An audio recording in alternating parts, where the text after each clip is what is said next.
as described in a very subtle way in Surah Ash-Shu'ara. Surah Ash-Shu'ara is surah number 26 of the Quran. So let me first tell you some things about the surah and how it's laid out. This surah is actually made up of, it dedicates quite a bit of its space to the narrative between Musa alayhi salam and Fir'aun. First, Moses and Pharaoh, and the debate between the two of them. And then it switches over and talks exhaustively about different prophets and how what they had to tell their people was identical. So the passages in the surah actually repeat themselves quite a bit. So one of the things that the prophets keep saying to their people is, وَمَا أَسْأَلُكُمْ عَلَيْهِ مِنْ أَجْرٍ. I'm not asking you, for any compensation for what I'm telling you. I'm not looking to get paid by you for preaching you to this message to you. In ajri illa ala Allah, or in ajriya illa ala Allah. My compensation is I'm only relying, for it on Allah.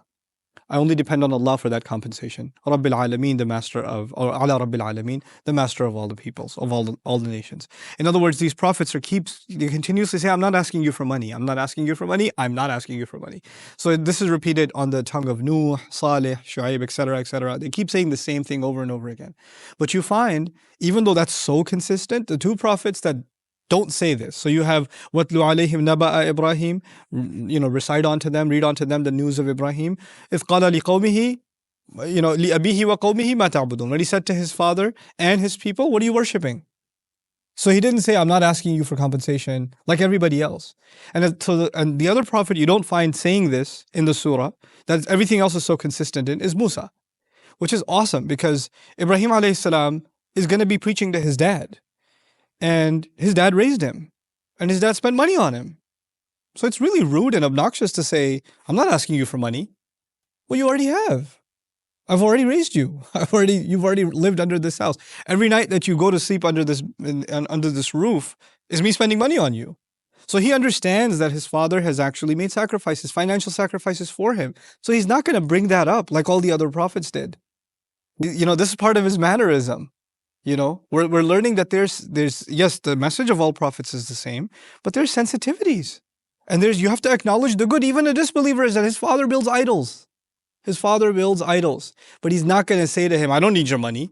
He's not going to talk to him like that. That's hurtful. That'll help you understand why even Musa wouldn't speak like that to Fir'aun. He's not going to come back after years, receive revelation up on a mountain, come back storming into the castle and say, I'm not asking you for money. Why not? Because he was raised there. He lived there his whole youth. He was taken care of and his mom was taken care of. وَتِلْكَ نِعْمَةٌ تَمُنُّهَا عَلَيَّ. As a matter of fact, he says, that is in fact a favor that you've done for me. He acknowledges the favor. The point here, first of all, is to highlight the subtlety and the craft with which the message of Islam is to be delivered, on the one hand. But on the other hand, for believers in general, the amazing lesson being taught here is, just because you're preaching even the worst enemy of Islam. I mean, these are two of the worst, right? I mean, this person is in charge of building idols for his people. And then, I don't have to describe to you how epic the evil of Fir'aun is.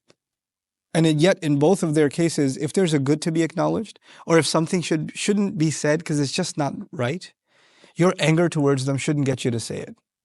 And the strength with which you want to deliver the message to them shouldn't get you to just say something about them, or something to them that it's not befitting. SubhanAllah.